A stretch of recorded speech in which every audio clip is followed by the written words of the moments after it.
El jardinero Jan Nowak desapareció la mañana del 6 de mayo en el jardín monástico de Santa Clara, cerca de Cracovia. Las cámaras de vigilancia registraron claramente cómo entró al jardín exactamente a las 6:47 de la mañana, pero no apareció en ningún otro lugar después. Su desaparición causó multitud de preguntas y sospechas, pero las grabaciones de las cámaras despertaron especial interés, mostrando que Jan nunca abandonó el territorio del jardín, al menos oficialmente. Esa mañana Jan llegó, como de costumbre, 20 minutos antes de las 7 para ocuparse de los trabajos regulares de jardinería. Dejó su bicicleta junto a la pequeña puerta que daba al patio interior del monasterio y entró, llevando en las manos un gran ovillo de cuerda para atar arbustos. A las 6:47 las cámaras captaron su silueta desapareciendo en las sombras de los macizos de flores y árboles del jardín. La última imagen. Jan caminando lentamente junto al montón de compost, como si estuviera examinando o verificando algo. Después, nada. Como si se hubiera desvanecido en el aire. A pesar de que las cámaras no registraron la salida de Jan, se logró descubrir algo operativamente. Junto al montón de compost en el suelo se encontraron huellas frescas de zapatos talla 43, exactamente la que usaba Jan. La atención de los policías también se vio atraída por un pequeño detalle. Junto al montón de compost la hierba estaba alterada, como si algo hubiera sido arrastrado por el suelo muy recientemente. Pero el descubrimiento más extraño esperaba a los policías más tarde. En el cesto de basura de la cocina común del monasterio encontraron un recibo roto. Era un documento bancario que evidenciaba una transferencia a cierta cuenta benéfica. El nombre del beneficiario estaba arrancado, y mientras los expertos estudiaban su origen, otro hecho extraño se hizo conocido para la investigación.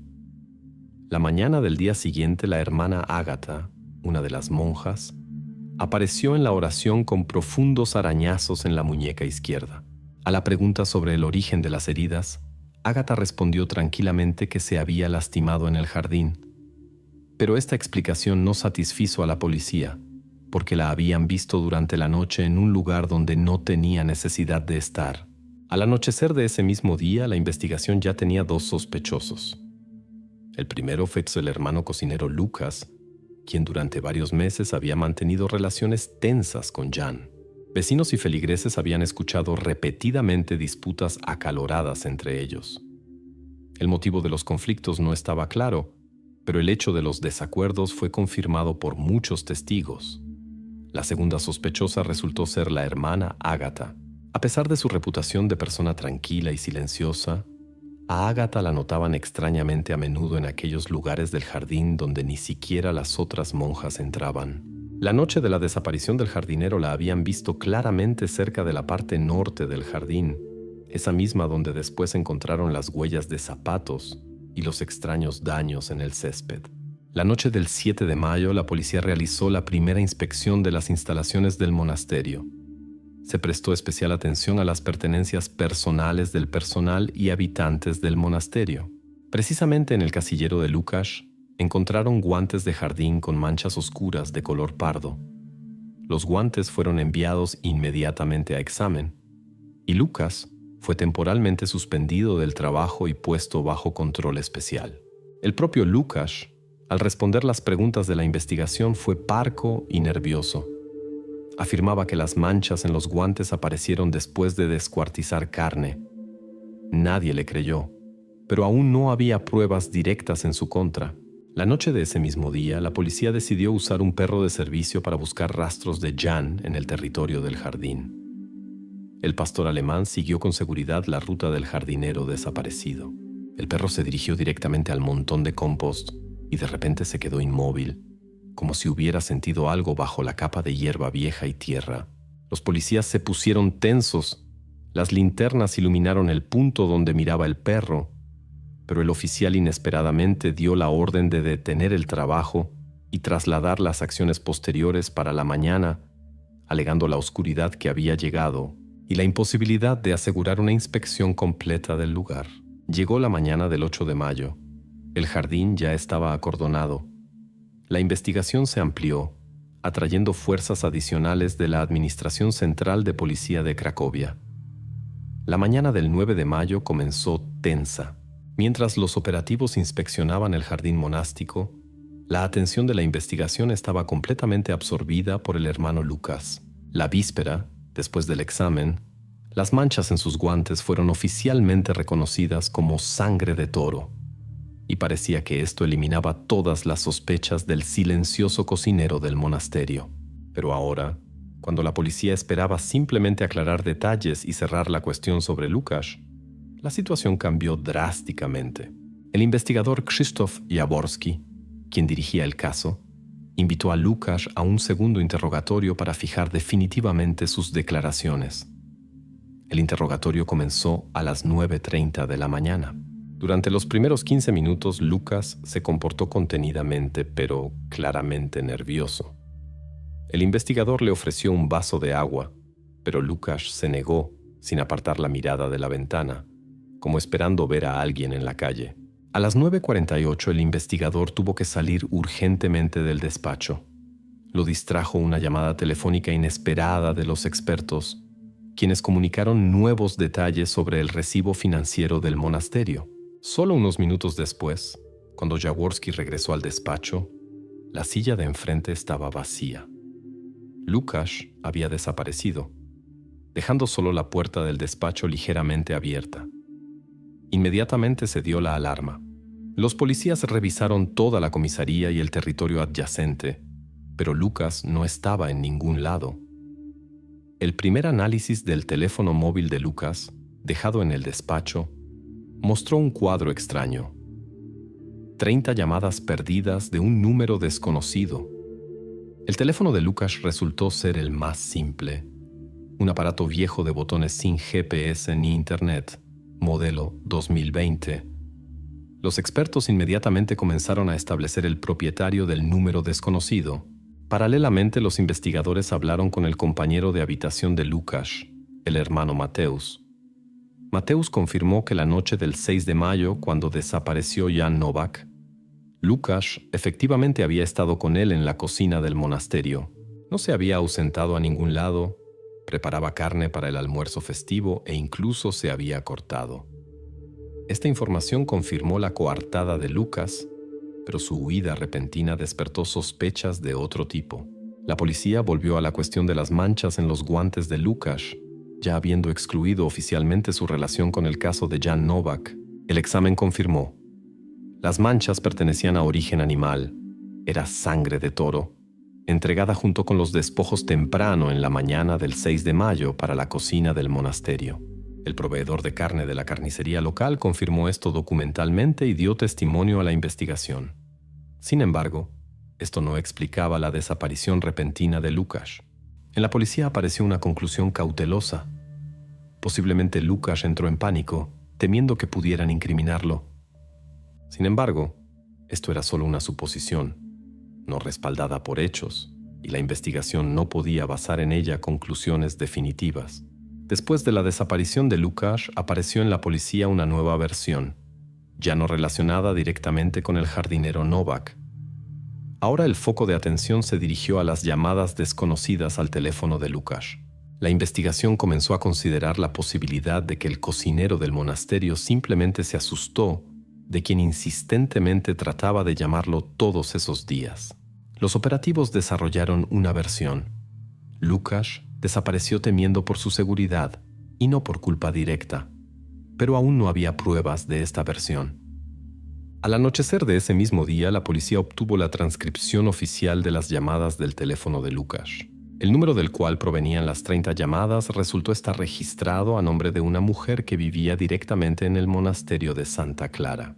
La coincidencia parecía extraña, considerando las estrictas reglas del monasterio y la completa ausencia de teléfonos personales en la mayoría de las monjas.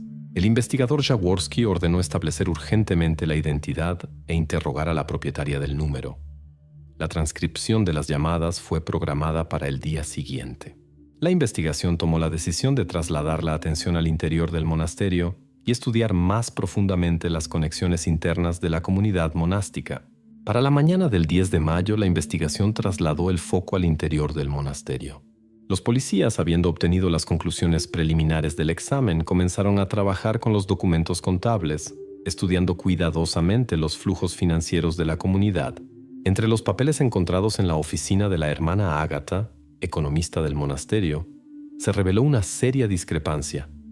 Alrededor de 12,000 zlotis asignados para fines benéficos simplemente desaparecieron de los libros contables. El dinero había sido procesado a través de una serie de recibos bancarios a nombre de la organización benéfica, Fondo de Ayuda a los Niños. Sin embargo, la firma en estos documentos despertaba dudas en los expertos criminalistas. En uno de los recibos, los criminalistas identificaron claramente la firma del jardinero Jan Novak, desaparecido 4 días antes. La firma parecía natural y habitual, pero después de una verificación más detallada resultó ser una hábil falsificación.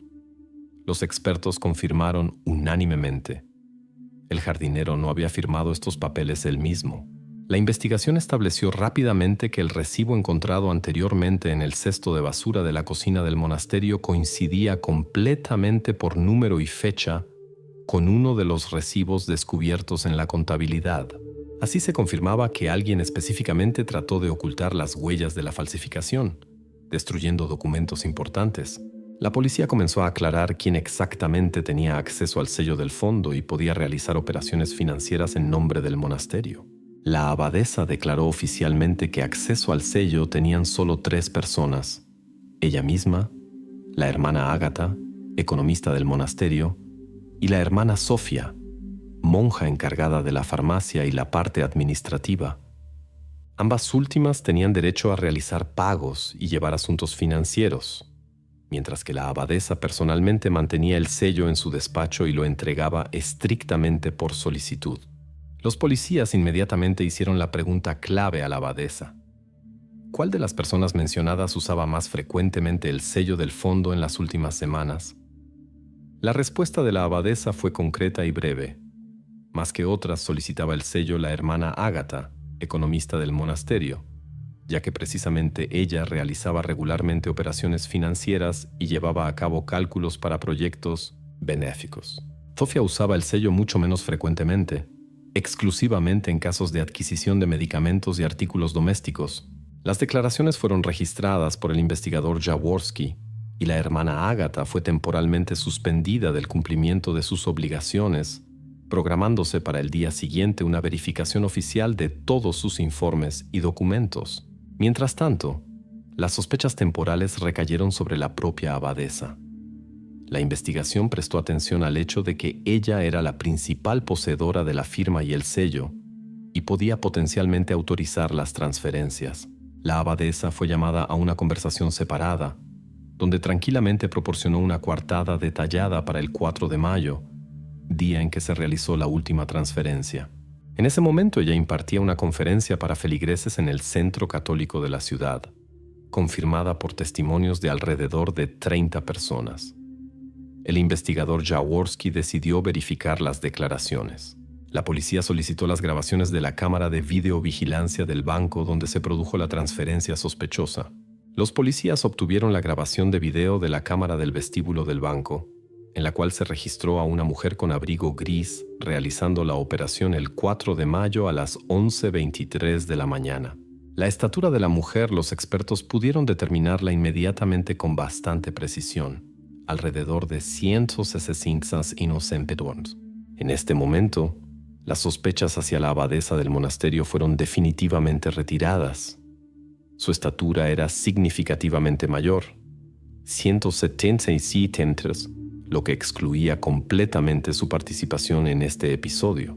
La abadesa fue inmediatamente retirada de las sospechas y el foco de la investigación se trasladó definitivamente a las otras 2 mujeres que tenían acceso al sello, la hermana Ágata y la hermana Sofía. La investigación inmediatamente se cambió al estudio de las personalidades de las hermanas Ágata y Sofía, comenzando la preparación para su interrogatorio detallado. La madrugada del 12 de mayo resultó fresca y nublada. El grupo investigativo llegó nuevamente al jardín monástico de Santa Clara. Esta vez los policías obtuvieron permiso oficial para una inspección más profunda del territorio del jardín, en particular, la zona cerca del montón de compost, donde varios días antes el perro de servicio había mostrado interés inusual. Esta vez los sinólogos introdujeron nuevamente el perro de búsqueda. El perro casi inmediatamente mostró inquietud, comenzando a escarbar la tierra en la base del montón de compost. Los policías cautelosamente procedieron a las excavaciones. Aproximadamente a una profundidad de 40 centímetros se descubrió una chaqueta de trabajo gastada. La extrajeron cuidadosamente de la tierra, la empacaron y enviaron a examen inmediato. La primera verificación de la chaqueta en el lugar dio resultados alarmantes. La tela estaba llena de múltiples daños punzantes pequeños, y en el bolsillo interior se distinguían claramente botones de marca que sin duda pertenecían a la chaqueta del jardinero Jan Novak. Los investigadores entendieron que ahora se trataba definitivamente no solo de la desaparición de una persona, sino de un crimen serio. Ese mismo día apareció una nueva testigo, la hermana Ana, una joven novicia que se había unido al monasterio muy recientemente. Hasta este momento, Ana no había dado testimonio. Sin embargo, ahora decidió dirigirse a la policía ella misma. Según sus palabras, la noche del 5 al 6 de mayo, cuando desapareció el jardinero Jan, se despertó de un sueño inquieto y se acercó a la ventana. La joven vio claramente una luz débil de linterna en el área del montón de compost. Esto fue aproximadamente entre las 2:30 y las 3:00 de la noche. El investigador Krzysztof Jaworski escuchó atentamente a la testigo y preguntó si había podido distinguir a quién sostenía la linterna. Ana con inseguridad respondió que la silueta era poco clara, pero la voz la había escuchado bien, y era claramente una voz femenina. La joven no podía con seguridad dar un nombre, pero estaba segura de que alguna de las monjas se encontraba cerca del compost precisamente esa noche. La investigación inmediatamente trató de aclarar la situación con la linterna. A la pregunta de quién en el monasterio tenía acceso a una linterna portátil, la novicia Ana dijo que la había visto antes solo con la hermana Ágata, economista del monasterio, quien a veces iba a revisar las instalaciones administrativas por las noches. Pero la joven no podía afirmar firmemente si había sido precisamente Ágata esa noche. La voz le había parecido familiar, pero no podía dar especificaciones.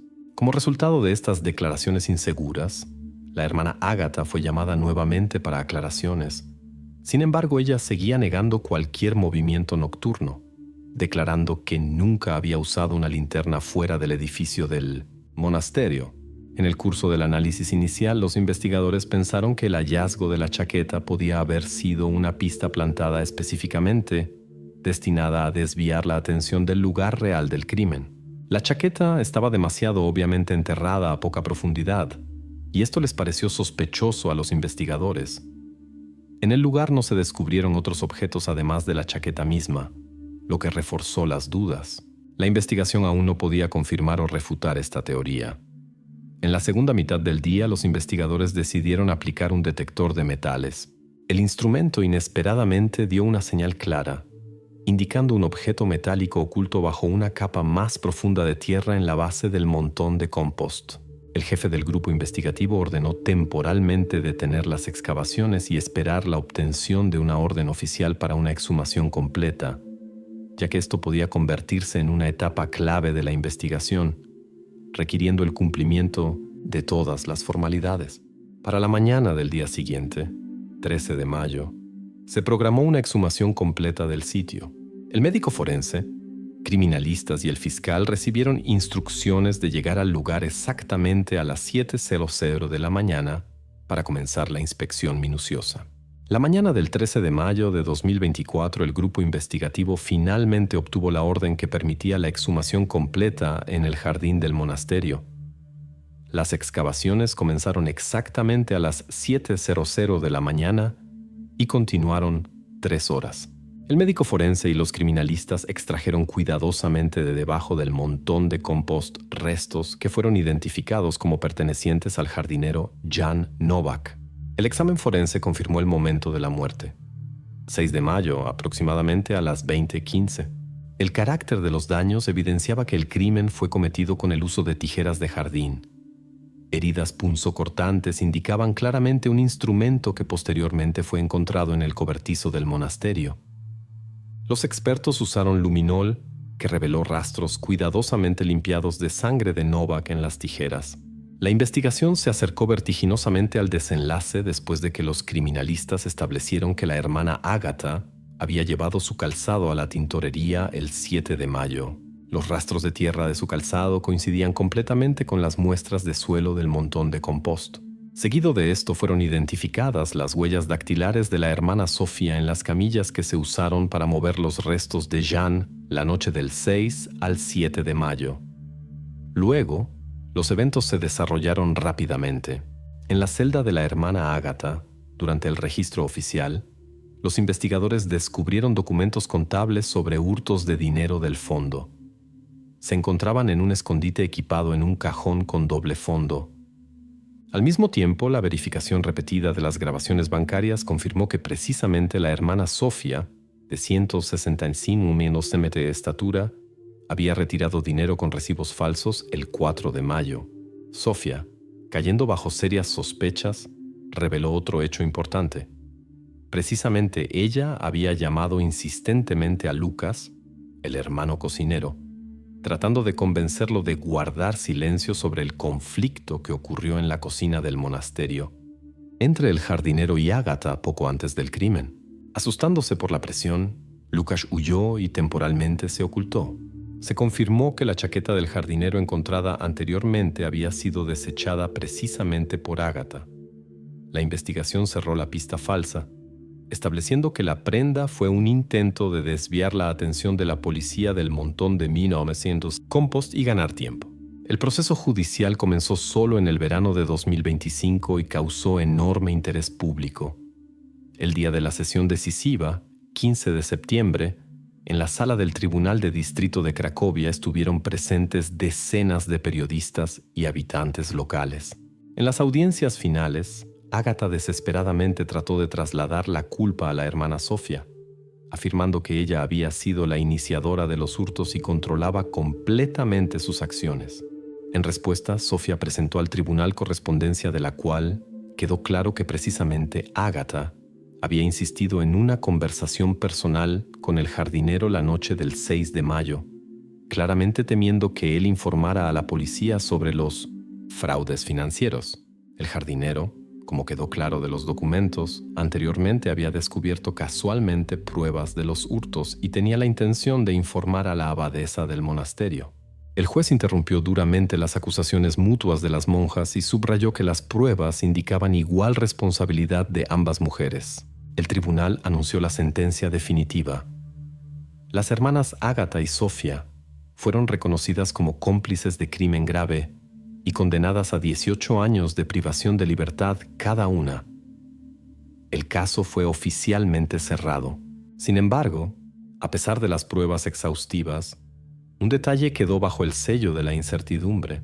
La investigación no pudo establecer definitivamente si el asesinato del jardinero Jan Novak había sido planificado de antemano por las monjas o fue una trágica casualidad, consecuencia de un conflicto repentino. El 20 de septiembre de 2021, la policía de Praga abre la puerta de un baño común y se encuentra con una escena casi increíble. En el frío suelo de azulejos yace Kristina Nováková. Está extremadamente debilitada, reacciona con dificultad a las personas a su alrededor, pero lo principal, está viva. Y no habría nada extraordinario si no fuera por una circunstancia. Kristina no había salido de esa habitación en casi 4 años. A primera vista, la habitación no difiere de los baños típicos que se pueden ver en cualquier apartamento.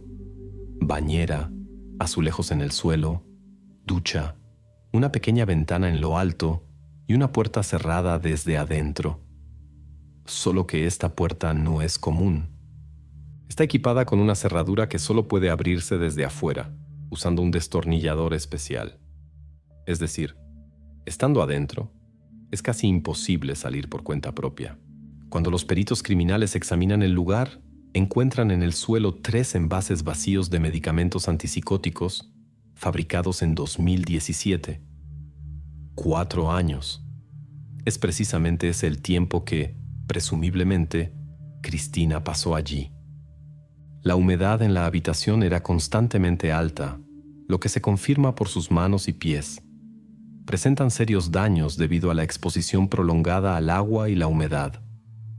Los padres de Cristina, el ingeniero Martin Novak y su esposa Eva, reciben a la policía calmadamente.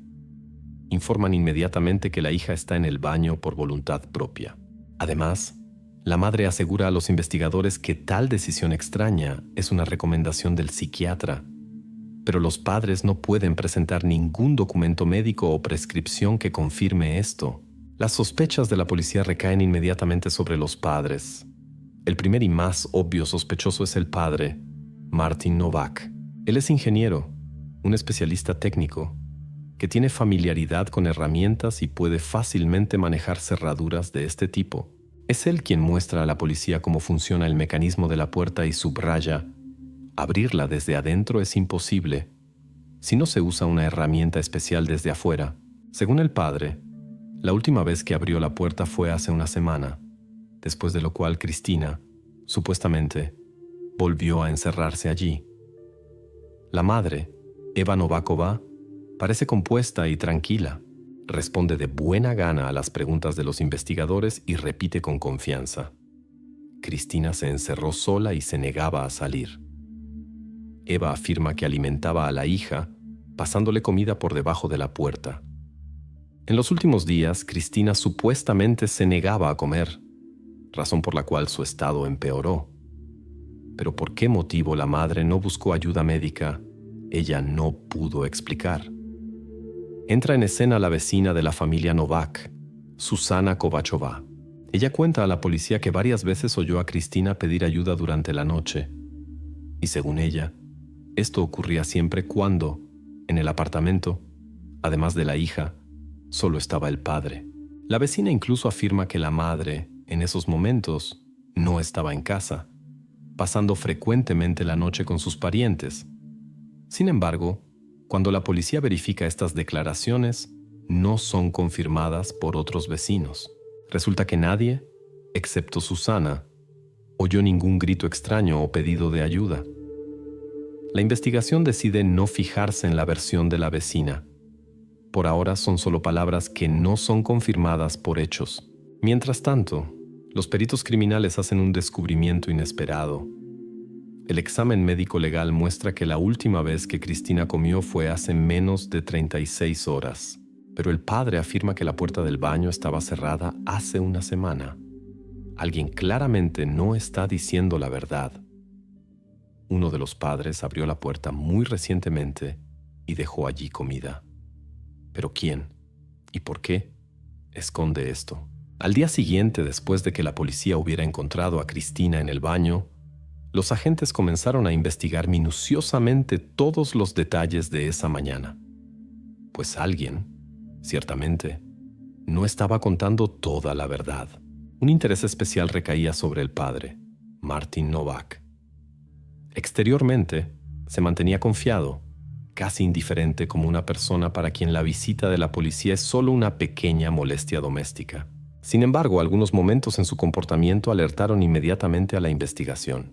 En la madrugada del 20 de septiembre, el mismo día en que la policía forzó el baño, una cámara IP de un vecino, instalada en el estacionamiento cerca del edificio, filmó una actividad inusual de Martin. Él apareció en la grabación a las 5:12 de la mañana, un domingo, aunque normalmente a esa hora siempre estaba en casa. Inicialmente, nada sospechoso en la grabación. El hombre simplemente salió del edificio y se dirigió a su coche, estacionado en la esquina más distante del estacionamiento. Sin embargo, las acciones subsecuentes de Martin hicieron que la investigación mirara esta grabación repetidamente. En las imágenes, se ve claramente cómo el padre de Cristina abre el maletero y rebusca demoradamente allí dentro, claramente verificando o reorganizando algo. En un momento dado, la cámara enfoca en primer plano dos detalles: una caja de guantes médicos desechables y un gran soplete térmico. Estos dos objetos levantaron preguntas inmediatamente. En la policía entendían: un ingeniero puede tener cualquier herramienta para su trabajo. Eso es perfectamente normal. Pero un domingo por la mañana, mucho antes de que los agentes lo visitaran, esto parece extraño. Los guantes médicos podían indicar muchas cosas. Ante todo, un intento de ocultar huellas dactilares. Después de todo, cualquier persona que haya visto crónicas del proceso legal sabe que son precisamente los guantes los que se usan cuando no se quiere dejar rastros. La policía, naturalmente, presumió esto inmediatamente. Martin tuvo que explicarse a los agentes pocas horas después de que la grabación de la cámara llegara a manos de la policía. A la pregunta sobre para qué necesitaría un soplete térmico una mañana de domingo temprano, el padre de Cristina respondió calmadamente que estaba reparando el cableado en el garaje. Supuestamente, este se había averiado la noche anterior y simplemente no hubo otro tiempo para la reparación. La respuesta parecía plausible, sin embargo, la investigación decidió verificar. Solicitaron las cuentas de electricidad del garaje para asegurarse de que realmente había problemas con el cableado.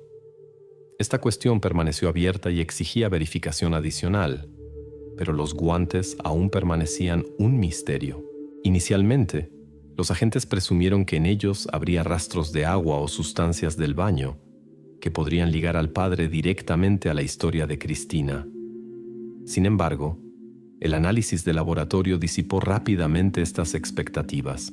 El toxicólogo forense, al recibir los resultados, informó que no había rastros de agua o humedad del baño en los guantes. La prueba estaba limpia y, al parecer, la versión del involucramiento del padre en los acontecimientos del baño podía descartarse. Sin embargo, en lugar de agua, se encontraron en los guantes rastros de una sustancia completamente diferente: resina epoxi. La aparición de resina epoxi en los guantes sorprendió hasta a los agentes experimentados. Después de todo, la resina epoxi no tiene ninguna conexión con el baño, al menos a primera vista. Martin Novak no comentó la aparición de esta sustancia, y los investigadores, por ahora, no se apresuraron a hacerle esa pregunta directamente. Ellos entendían que acusaciones prematuras podrían solo complicar el caso. La investigación comenzó a buscar cuidadosamente rastros de resina epoxi en el apartamento y en las pertenencias personales de Martin. Tal vez él estuviera involucrado en algún proyecto sobre el cual aún no se sabía. Tal vez la resina epoxi pudiera llevar a la investigación a una historia completamente diferente, que no tuviera ninguna conexión con el confinamiento de Cristina. En este momento, todo esto permanecía en el ámbito de suposiciones, que la policía mantenía en estricto secreto. El mismo día, los agentes comenzaron a estudiar más detalladamente la personalidad del propio Martin. Los vecinos lo describían como una persona reservada, pero educada. En casa, no participaba en ningún escándalo. No había sido visto en comportamientos extraños. En el trabajo, hablaban de él como un profesional confiable, que nunca se retrasaba y no creaba problemas. Todo esto hacía su personalidad aún más misteriosa. Lo que más sorprendía a la investigación era la calma con que Martin encaraba todo lo que estaba ocurriendo. En su comportamiento no había pánico ni desconcierto. Por el contrario, demostraba una calma acentuada, como si supiera que la policía no encontraría nada serio. Pero la resina epoxi en los guantes era lo único que, por ahora, no encajaba en el cuadro general. De dónde había venido y qué relación tenía con Martin, la policía aún tenía que descubrir. La investigación no cerró completamente su coartada, pero tampoco lo acusó prematuramente. La presencia de Martin en el estacionamiento fue registrada desde las 5:12 hasta las 5:54 de la mañana.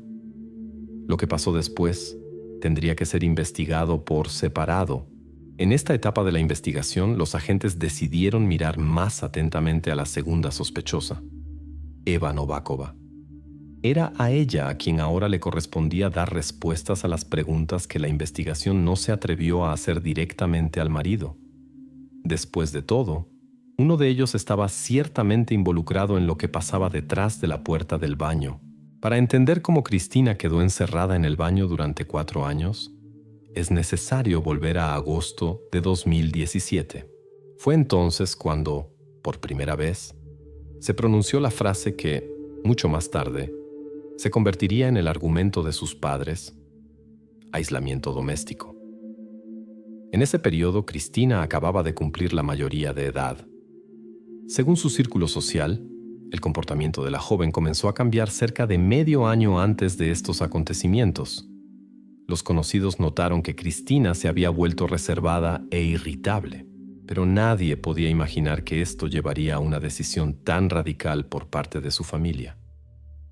El 5 de agosto de 2017, los padres van a buscar a Cristina a la clínica del doctor Marek Bencho, un conocido psiquiatra de Praga. En la nota de alta consta que Cristina sufre de trastorno esquizoafectivo. Oficialmente, este es el diagnóstico F25.1, que exige acompañamiento médico constante. El doctor Bencho deja una recomendación corta, pero importante: internación hospitalaria en caso de agudización. Los padres reciben el informe oficial y dejan la clínica. Pero en lugar de seguir el consejo del médico y buscar internación hospitalaria al primer signo de agravamiento del estado, la familia toma una decisión inesperada. Eva Nováková, madre de Cristina, explicará más tarde a la policía que ellos temían comportamientos agresivos. La familia aseguraba que la joven, a veces, perdía el control y temían que la internación hospitalaria no le garantizara los cuidados adecuados. Supuestamente, se tomó la decisión de controlar la situación ellos mismos, sin llevarla fuera de la familia. La policía, naturalmente, no pudo dejar de prestar atención a tal decisión. El aislamiento doméstico de una persona sin prescripciones médicas oficiales y control de especialistas es jurídicamente extremadamente cuestionable. Y, considerando el desarrollo posterior de los acontecimientos, parecía más que extraño. Una de las primeras preguntas de la investigación era obvia. ¿Podría la familia haber decidido autónomamente tal aislamiento sin consultarlo con el médico tratante? Especialmente porque, como prueba de la legitimidad de sus acciones, los padres se referían precisamente a la recomendación del médico. La propia nota de alta de la clínica, que la familia proporcionó a la investigación, parecía auténtica. Sin embargo, la investigación no excluía que la firma del médico pudiera haber sido falsificada. En la práctica de los expertos del proceso legal, tales casos no eran raros. Para verificar esto, la policía solicitó una pericia grafotécnica de la firma del doctor Bencho. Mientras tanto, los agentes comenzaron a interrogar el círculo social de la familia. Entre los conocidos de la familia, nadie confirmó que Cristina manifestara comportamientos agresivos abiertos. Por el contrario, la joven era conocida como una persona calma y tranquila. Nunca tuvo conflictos en la institución de enseñanza o en la calle. Los amigos la describían como amigable y sensible, aunque muy reservada en el último año antes del aislamiento. A pesar de estas contradicciones, los padres continuaban insistiendo en su decisión. La madre de Cristina afirmaba que había sido precisamente el médico quien les había dado a entender que, en situaciones complejas, se podía controlar el comportamiento en casa. Sin embargo, lo que significaba exactamente la frase controlar el comportamiento en la comprensión de los padres no fue explicado. Los expertos grafotécnicos, a esta altura, habían concluido el trabajo y entregado los resultados a la investigación. La firma del doctor Bencho era absolutamente auténtica. Por lo tanto, la recomendación internación hospitalaria en caso de agudización realmente había salido del médico y no había ningún delito en la falsificación de documentos. Parecía que la versión de la falsificación se había deshecho por sí misma. Sin embargo, jurídicamente permanecía la cuestión principal. ¿Podría esta recomendación servir de justificación para un aislamiento doméstico tan riguroso? Los expertos del proceso legal y abogados involucrados en el caso declararon unánimemente que la recomendación del médico, en una situación semejante, no exime a los padres de responsabilidad. Ninguna conclusión médica puede justificar el mantenimiento de un adulto en un espacio cerrado sin control médico regular. Mientras tanto, el propio doctor Bencho quedó fuera del radar de la policía. La investigación lo mantuvo deliberadamente alejado de las discusiones públicas y no reveló detalles de su conversación con la familia Novak. Nadie sospechaba del médico de ningún delito. Por el contrario, la firma en la pericia grafotécnica removió claramente cualquier sospecha sobre él. La policía estaba cada vez más intrigada sobre por qué los padres Teniendo una conclusión médica oficial y la posibilidad de recurrir a internación hospitalaria, habían preferido silenciar la situación y resolverla solos. Esto era especialmente sorprendente, considerando que la familia era considerada bastante pudiente y podía permitirse buenos cuidados médicos. En el contexto de esta historia, surgió otra matiz. Considerando que Cristina desapareció de la vida pública a mediados de 2017, los servicios médicos de Praga deberían haber demostrado algún interés por su destino, pero no hubo ningún control oficial o verificación del estado de Cristina por parte de las autoridades médicas durante esos años. Resulta que una persona durante varios años literalmente desapareció del radar de los médicos y de los servicios sociales, lo que también exigía una investigación separada. La decisión de la familia sobre el aislamiento fue tomada en completo secreto. Los vecinos no notaron nada inusual, y los médicos no tomaron ninguna medida para averiguar el estado de su paciente. Todo esto generó preguntas adicionales para los padres y para el sistema médico de Praga. En aquel momento, la historia aún permanecía confusa. Formalmente, los documentos confirmaban la versión de los padres, pero jurídicamente tal decisión de la familia parecía extremadamente vulnerable. La investigación estaba confiada de que pronto conseguiría revelar más detalles capaces de transformar la comprensión de este caso. Pasaron 3 días desde que la policía entró por primera vez en el apartamento de los Novak. La investigación ya comenzaba a asemejarse a un rompecabezas complejo, en el cual faltaban piezas cruciales. Fue en ese momento que los expertos del proceso legal hicieron un descubrimiento inesperado que podría cambiar el rumbo de todo el caso. En una inspección más detallada del apartamento, los policías descubrieron en el ducto de ventilación un guante de algodón gris. A primera vista, un objeto doméstico común que se puede encontrar en cualquier casa. Pero fue precisamente en él que los expertos notaron un pequeño, casi imperceptible vestigio de resina epóxica endurecida. Precisamente este pequeño detalle se reveló como el eslabón perdido que podría ligar el descubrimiento a los acontecimientos anteriores y a uno de los principales sospechosos, el padre de Cristina, Martin Novak. Los investigadores rápidamente establecieron que el guante coincidía totalmente en marca y modelo con aquellos que habían sido anteriormente encontrados en el maletero del coche de Martin. Pero eso no era todo. El análisis químico de la resina en el guante mostró que se trataba de una composición específica, utilizada para el sellado de superficies metálicas. Esta misma composición había sido comprada muy recientemente en una de las tiendas de bricolaje Košice DIY. Además, la policía encontró un recibo que confirmaba esta compra precisamente por Martin Novak. Los agentes convocaron inmediatamente a Martin para otro interrogatorio. Esta vez, la policía tenía un motivo específico. Era preciso descubrir para qué él podría haber necesitado resina epóxica para la ventilación, especialmente porque Martin, en los encuentros anteriores, había afirmado con confianza que no había realizado ninguna obra de reparación en el apartamento y ni siquiera había tocado el sistema de ventilación. A todas las acusaciones y sospechas, él respondió calmadamente, negando cualquier involucramiento en este incidente. Según él, compró la resina epóxica exclusivamente para el garaje y no planeaba ni podía usarla en el apartamento, mucho menos en la ventilación del edificio. A pesar de la obvia inconsistencia entre sus declaraciones y los hechos reales, la investigación no se apresuró con conclusiones definitivas. Era preciso entender por qué alguien necesitaría aplicar sellante precisamente en el ducto de ventilación. La primera versión que surgió en la policía fue la más obvia. Alguien selló deliberadamente la ventilación para que los sonidos del baño no fueran escuchados por los vecinos o por personas extrañas. Esta era una hipótesis lógica y preocupante. La ventilación realmente podría servir como un canal para la transmisión de cualquier sonido, gritos o peticiones de ayuda que la vecina, Susana Kovachová, había mencionado anteriormente. Pero rápidamente surgieron puntos débiles en la versión. Primero, la abertura del conducto de ventilación, donde se encontró el guante, no estaba completamente cerrada.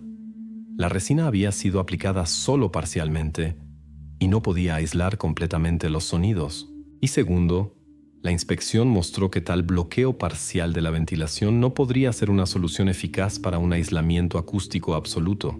Mientras los agentes reflexionaban sobre la nueva pista, llegó una comunicación inesperada de la inspección de incendios. Los expertos del cuerpo de bomberos realizaron su propia verificación del conducto de ventilación de todo el edificio para determinar cómo había sido aplicado el sellante. Las conclusiones de la inspección voltearon completamente el escenario de la investigación. Se descubrió que la resina epóxica no había sido aplicada desde el apartamento de los Novak, sino desde el piso de abajo, del apartamento vecino.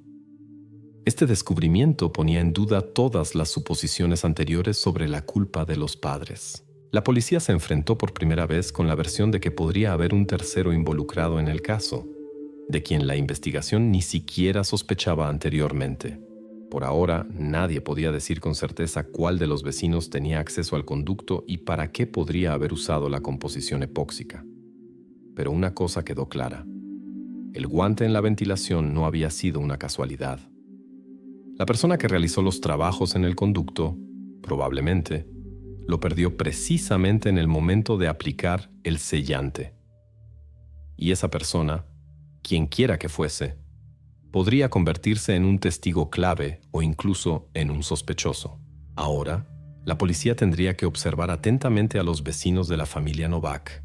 En primer lugar, la atención de los agentes se dirigió nuevamente hacia Susana Kovachova, la mujer que primero testificó contra el padre de Cristina y que anteriormente había mencionado las peticiones de ayuda nocturnas.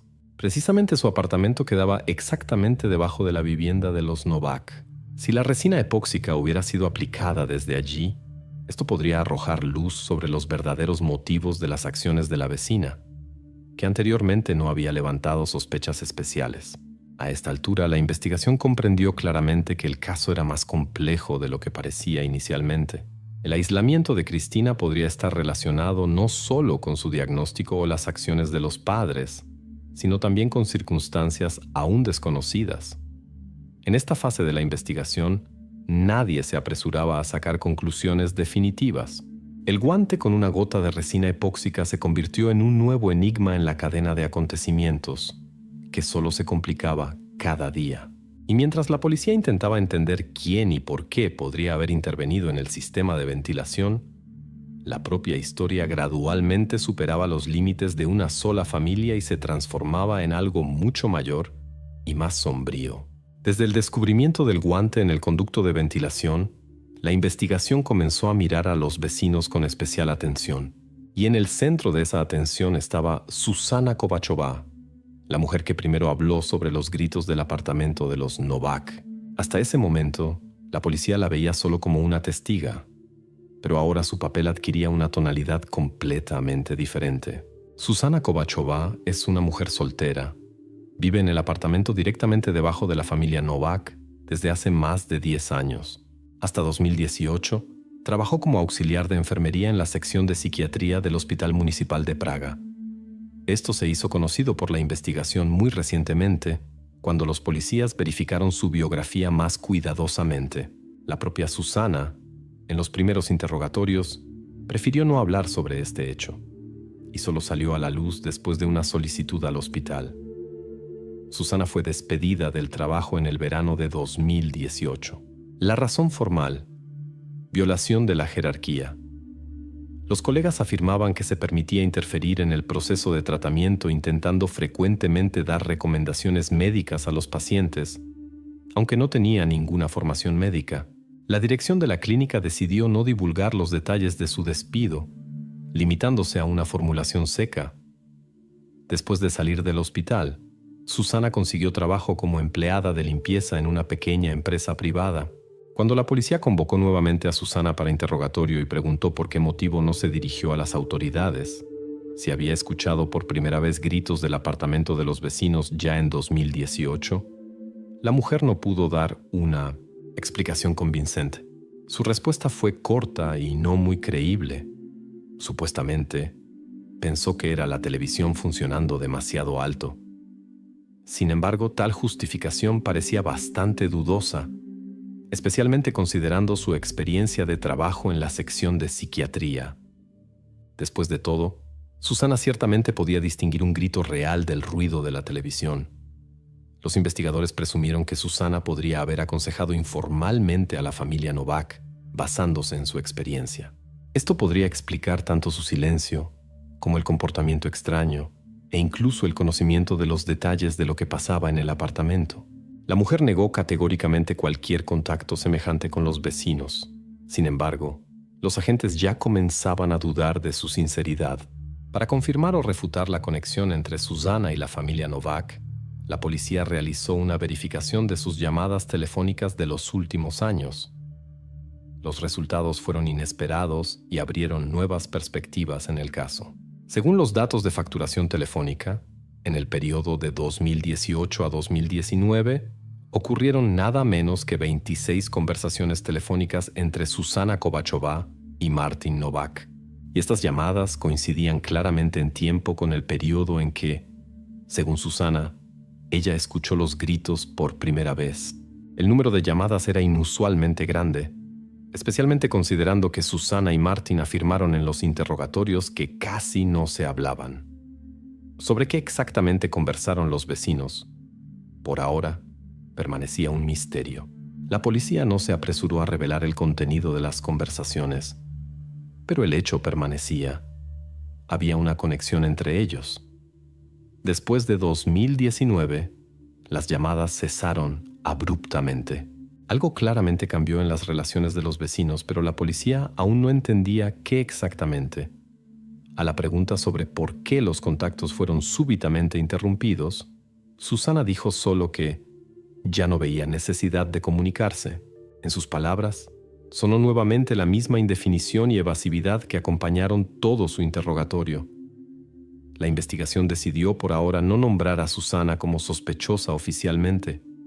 Su estatus permanecía abierto, pero los agentes se inclinaban cada vez más hacia la idea de que el papel de la vecina en esta historia era mucho más profundo de lo que parecía inicialmente. Tal vez su silencio durante varios años no fuera solo una coincidencia, sino parte de un plan mayor que podría incluir como mínimo un consentimiento tácito con lo que estaba aconteciendo. Paralelamente a estos descubrimientos, los investigadores realizaron un nuevo interrogatorio de los otros vecinos.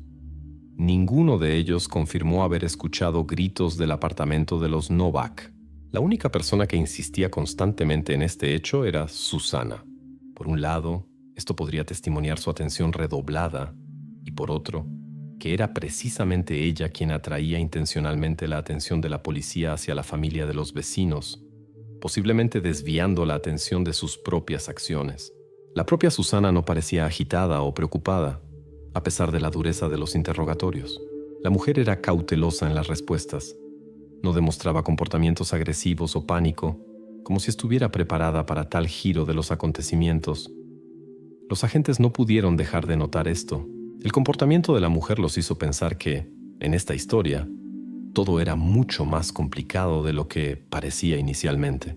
La investigación tendría que descubrir si las llamadas entre los vecinos eran solo una coincidencia, consultas personales o algo más. Considerando los descubrimientos anteriores, la policía estaba segura de solo una cosa. La historia del apartamento de los Novak estaba lejos de ser una tragedia familiar. Y ahora, cuando se hizo claro que los vecinos estaban involucrados en ella no menos que los padres, la investigación se preparaba para entrar en una fase completamente nueva, donde en el centro de atención podría estar no la familia Novak, sino Susana Kovachova. Para entender mejor la historia de Cristina, la policía volvió nuevamente al pasado, 14 de junio de 2018, aproximadamente un año después de que la familia Novak tomara la decisión de aislarla en casa. Fue entonces cuando el psiquiatra Marek Bencho quedó por primera vez bajo la atención rigurosa de las autoridades médicas de Praga. El motivo fue una advertencia emitida por el colegio médico por supervisión insuficiente de pacientes ambulatorios. En la lista de pacientes sobre los cuales había cuestionamientos, también estaba Cristina Novakova.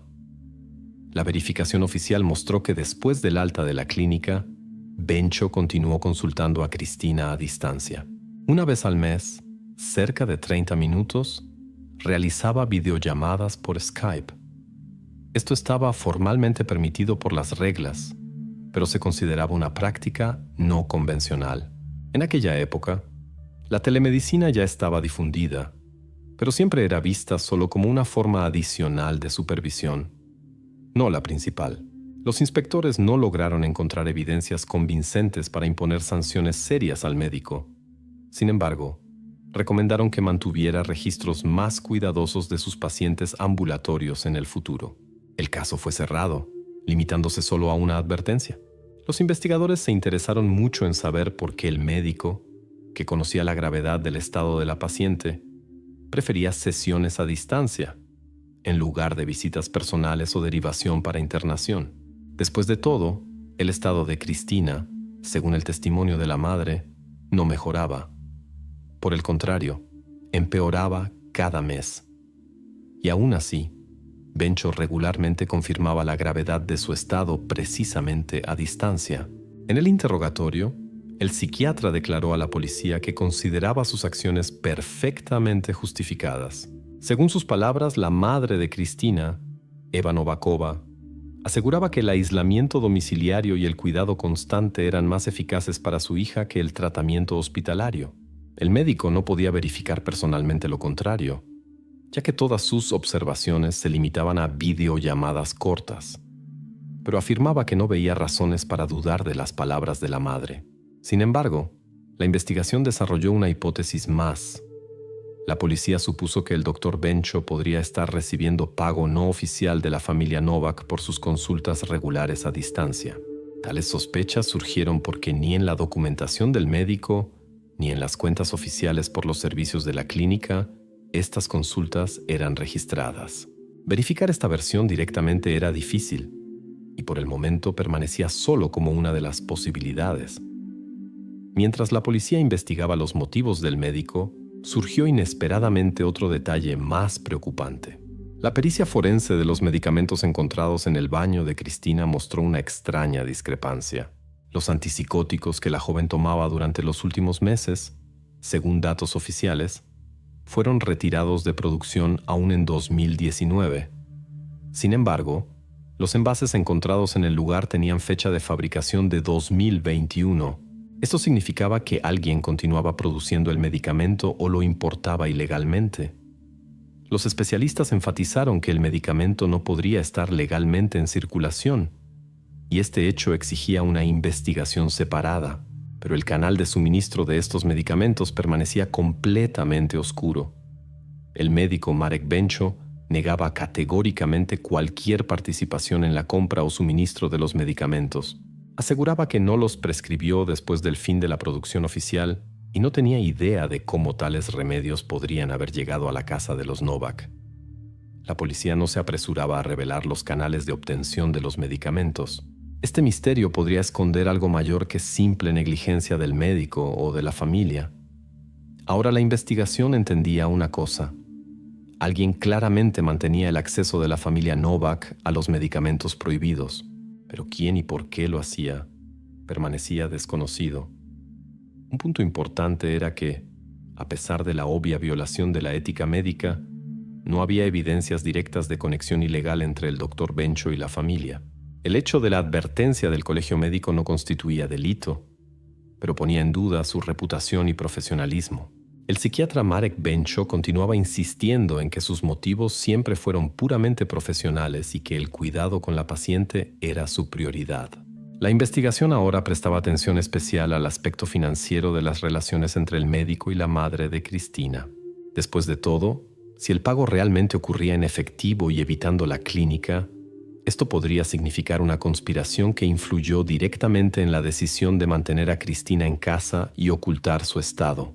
Mientras tanto, la policía se preparaba para solicitar informes financieros de la familia Novak y extractos bancarios personales del Dr. Bencho para entender si existía una conexión no oficial. Pero los resultados de estas verificaciones aún estaban por venir. Con cada nuevo hecho, la investigación se complicaba cada vez más. Ahora nadie estaba seguro de que la decisión sobre el aislamiento domiciliario de Cristina fue tomada exclusivamente por sus padres. Cada vez más aparecían en el caso nuevas personas, cuyos motivos aún parecían no obvios y cuyo papel no estaba completamente claro. La pericia de los medicamentos y las extrañezas en el comportamiento del médico claramente indicaban que el caso tenía un segundo fondo, que la investigación aún necesitaba revelar. La fuente de los nuevos medicamentos permanecía un misterio serio y no resuelto, que podría llevar a consecuencias completamente inesperadas. La investigación tomó un giro inesperado el 2 de octubre de 2021. Una operación policial en uno de los mercados ilegales de medicamentos en Praga llevó a un descubrimiento importante. Los agentes confiscaron 12 envases del mismo antipsicótico encontrado anteriormente en el baño de Kristina Novakova. El vendedor de los medicamentos era Igor Kovač, marido de la vecina de la familia Novak, Susana Kovachova. Esta fue la primera conexión seria entre la familia Novak y sus vecinos, que fue mucho más allá de las llamadas telefónicas y sospechas domésticas. Igor Kovač era una persona discreta, prácticamente invisible para los vecinos.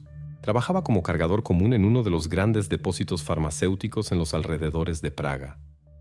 Todos los días Igor llegaba al trabajo en bicicleta, recorriendo cerca de 7 kilómetros en cada dirección.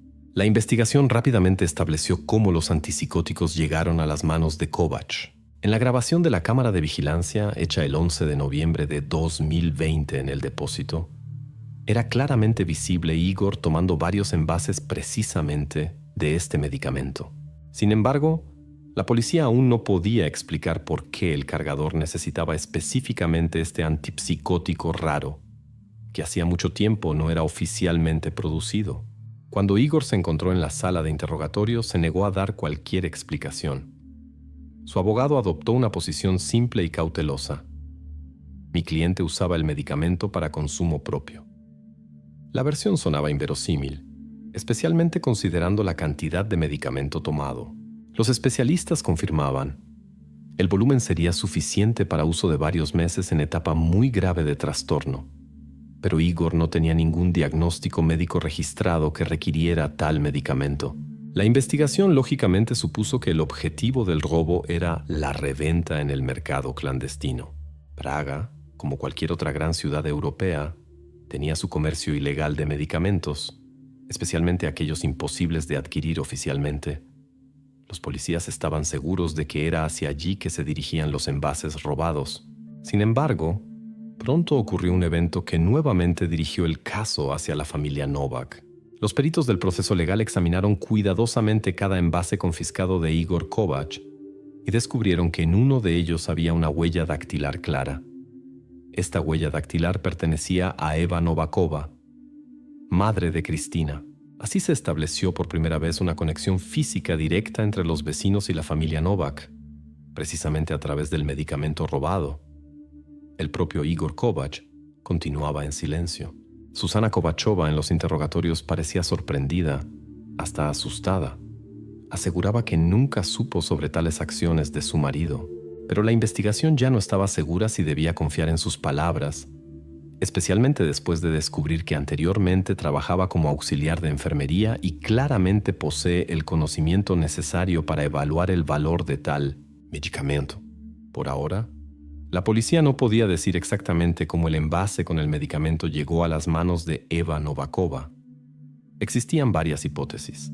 Posiblemente, la madre de Kristina adquiría los medicamentos conscientemente, directamente de Igor, o a través de un intermediario, entendiendo que oficialmente ya no era posible obtener el remedio. O entonces el envase podría haber llegado a ella por casualidad, a través de terceros que compraban de Igor y revendían los medicamentos adelante. Los operativos verificaron cuidadosamente las operaciones financieras de Eva Novakova en el último año, pero ninguna transacción sospechosa o grandes sumas en dinero fueron detectadas hasta el momento. Sin embargo, la investigación ya entendía. La madre de Kristina definitivamente desempeñaba un papel importante en la cadena de suministro de antipsicóticos. ¿Cuál era su función exacta? Compradora, intermediaria o simplemente consumidora casual, permanecía un misterio. En cuanto a Igor Kovač, la policía también lo trataba con cautela. A pesar del delito obvio, robo de medicamentos del depósito, él parecía más una figura menor en un esquema mucho más amplio. La investigación No tenía bases para considerar que él planeaba suministrar medicamentos específicamente para la familia Novak. Era muy probable que la madre de Cristina simplemente fuera uno de los muchos compradores en el mercado clandestino. Sin embargo, no se podía negar que la vecindad y las relaciones cercanas entre las familias aumentaban significativamente la probabilidad de su cooperación estrecha. La investigación decidió trabajar esta línea de investigación con el máximo de detalles. La cuestión de cómo exactamente Eva obtenía el medicamento permaneció abierta. Lo que más interesaba a la investigación era si ella sabía sobre la ilegalidad del origen de los medicamentos, o si los consideraba perfectamente legales y simplemente compraba del vecino, sin profundizar en los detalles. En cualquier caso, ahora ella necesitaba dar explicaciones claras. A partir de este momento, el foco de la investigación gradualmente se desplazaba hacia la personalidad de Eva Novakova y su papel real en esta historia. Hasta entonces, la madre de Cristina parecía más una víctima de las circunstancias y de la tragedia familiar, pero ahora su posición podría cambiar drásticamente. El nuevo descubrimiento complicó drásticamente la investigación y agregó aún más preguntas a la ya compleja y confusa historia. Los investigadores sabían que este caso se estaba volviendo más difícil cada día, y su final, probablemente, no satisfaría a nadie que estuviera involucrado en él. El 10 de octubre de 2021, la policía recibió los resultados de la verificación financiera de Eva Novakova. La atención de la investigación fue atraída por un esquema inusual de sus operaciones monetarias, que difería drásticamente de los gastos domésticos típicos de la familia. Según los informes, desde el inicio de 2019 y hasta el momento de la apertura del baño, Eva regularmente retiraba dinero de su cuenta bancaria personal. Esto ocurría cada 2 meses, siempre con la misma cantidad, 400 euros. Considerando la regularidad y precisión de las cantidades, los investigadores inmediatamente sospecharon que ese dinero se destinaba al pago de algunos servicios sobre los cuales la mujer no había informado anteriormente a la policía. Sin embargo, la transacción más inusual ocurrió recientemente, el 5 de agosto de 2021, poco más de un mes antes de que la policía encontrara a Cristina. En este día, Eva Novakova súbitamente hizo una transferencia de 1.200 euros a la cuenta bancaria del doctor Marek Bencho. La transferencia fue acompañada de la anotación «Consulta». Esta fue la primera y única cobranza hecha oficialmente a través del banco, y no en efectivo, como antes. La policía decidió llamar inmediatamente a Eva Novakova para un nuevo interrogatorio. A la pregunta sobre la transferencia inusual de dinero al psiquiatra, la madre de Cristina respondió con bastante calma. Afirmaba que el doctor Bencho exigió pago anticipado por la futura hospitalización de Cristina, que supuestamente planeaban realizar aún en el otoño de este año. Según su explicación, los pagos anteriores en efectivo también se destinaban al médico, supuestamente justamente por sus consultas regulares a distancia y recomendaciones. ¿Por qué esta vez la transferencia fue oficial y no en efectivo? Eva explicó simplemente: según el médico, la cantidad era muy grande para ser entregada personalmente. La versión en sí sonaba bastante lógica. La familia podría realmente estar planeando la hospitalización, especialmente considerando la situación con la pandemia de COVID-19, que podría haber impedido hacerlo antes. La policía incluso comenzó a inclinarse hacia la idea de que la madre podría sinceramente estar intentando asegurar el tratamiento de la hija y simplemente se convirtió en rehén de las circunstancias. Sin embargo, la investigación estaba acostumbrada a verificar todo cuidadosamente. Los operativos se dirigieron al doctor Bencho para confirmación de la versión de la madre. Su reacción fue completamente inesperada. En carta oficial al abogado, el médico Bencho negó categóricamente que alguna vez planeó o discutió con la familia la hospitalización de Cristina. Además, declaró que nunca exigió de los Novak ningún pago anticipado, y la transferencia de dinero en agosto de 2021 fue para él una completa sorpresa. Bencho estaba incluso dispuesto a presentar sus extractos bancarios para confirmar que antes nunca recibió ningún pago en efectivo de la familia Novak. Así, ante la investigación surgió un problema completamente nuevo. Alguien claramente estaba mintiendo, o la madre de Cristina, que insistía obstinadamente en la versión con hospitalización y pagos regulares de consultas, o el propio doctor Bencho, que afirmaba lo contrario y negaba cualesquiera acuerdos. Ambas variantes parecían igualmente convincentes y simultáneamente igualmente sospechosas. La investigación verificó los documentos financieros del médico y por ahora no descubrió ninguna contradicción en su testimonio. Pero permanecía la cuestión abierta de por qué él no se dirigió a la policía después de recibir la extraña transferencia. También los investigadores no podían entender por qué la madre necesitó documentar tan obviamente el pago, si todas las cantidades anteriores siempre fueron en efectivo y no dejaron rastros bancarios. Los peritos del proceso legal supusieron que Eva podría así haber creado una coartada oficial en caso de que la policía comenzara a verificar el historial de la enfermedad y tratamiento de Cristina. Otros creían que la madre fue sincera en sus intentos de ayudar a la hija, y el médico por alguna razón rechazaba sus palabras para evitar responsabilidad por posibles violaciones de la ética médica. La versión de que la madre planeaba internar a la hija en la clínica y esto fue impedido por la pandemia parecía bastante razonable. Sin embargo, su veracidad ahora estaba bajo gran duda. La transferencia de 1.200 euros parecía una acción muy planeada y obvia, como si especialmente destinada a atraer la atención de la policía y fijar algunos acuerdos. Mientras tanto, los investigadores estudiaron cuidadosamente las conversaciones telefónicas y correspondencias de la madre con el doctor Bencho en los últimos meses. No encontraron ninguna confirmación clara de la versión sobre hospitalización. La comunicación de la madre con el médico siempre permaneció extremadamente breve y neutral, y en ningún lugar fueron mencionadas ni clínica, ni pago anticipado, ni siquiera futura hospitalización. La tensión entre Eva Novakova y Marek Bencho se estaba volviendo cada vez más obvia. Era claro para la investigación. O ellos actuaban en confabulación y ahora intentaban transferir la responsabilidad uno al otro, o alguien de ellos mintió desde el inicio, persiguiendo intereses propios. En cualquier caso, la conexión financiera entre la madre de Cristina y su psiquiatra se convirtió en la evidencia más importante en el caso. Ella refutaba completamente la versión anteriormente presentada por los padres de que Cristina fue aislada exclusivamente para su seguridad y de acuerdo con recomendaciones médicas. Ahora los investigadores entendían que detrás de las acciones de la familia Novak podrían estar motivos mucho más complejos y sombríos. El final de la investigación se acercaba rápidamente, y la investigación ya estaba ante la elección. Reconocer lo ocurrido como resultado de circunstancias trágicas, culpa individual de alguien o conspiración conjunta, en la cual fueron involucrados tanto los padres como el médico. Pero por ahora, tanto la policía como los espectadores permanecían en el desconocimiento sobre quién realmente controlaba esta historia. El 22 de julio de 2022, el Tribunal de Praga dictó la sentencia en el caso de Cristina Novakova. La investigación, que duró casi un año, finalmente reveló completamente el cuadro de lo ocurrido. Desde el inicio, los padres de Cristina, Eva y Martin Novak, buscaron evitar la publicidad del estado mental de la hija.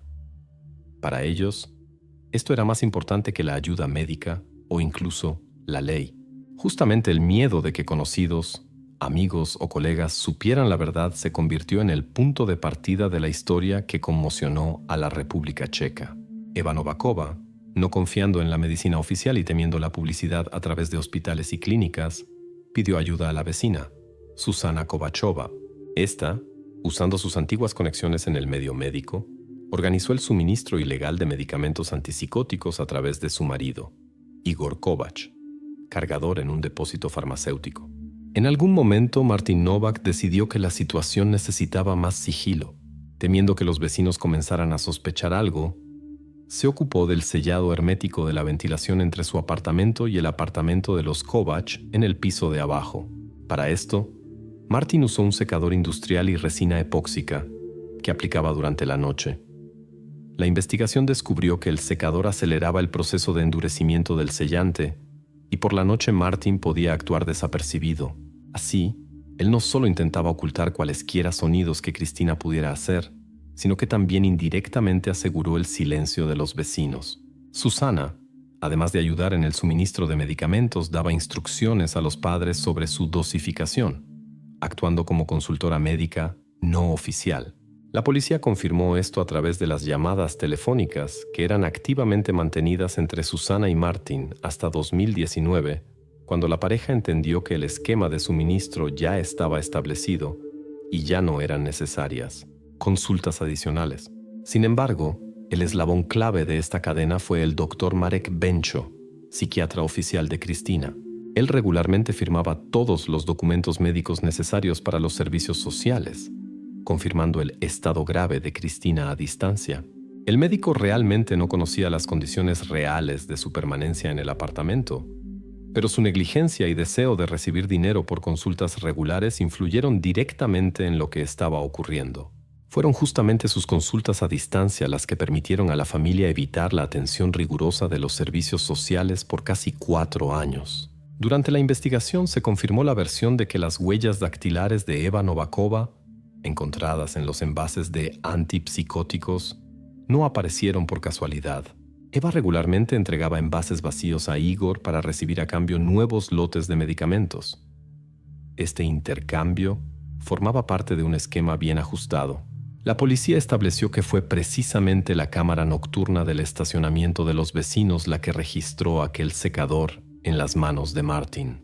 Su declaración sobre la renovación del garaje resultó ser mentira, con la cual intentaba desviar las sospechas del verdadero propósito de la herramienta. La conexión entre Susana y los padres también quedó clara.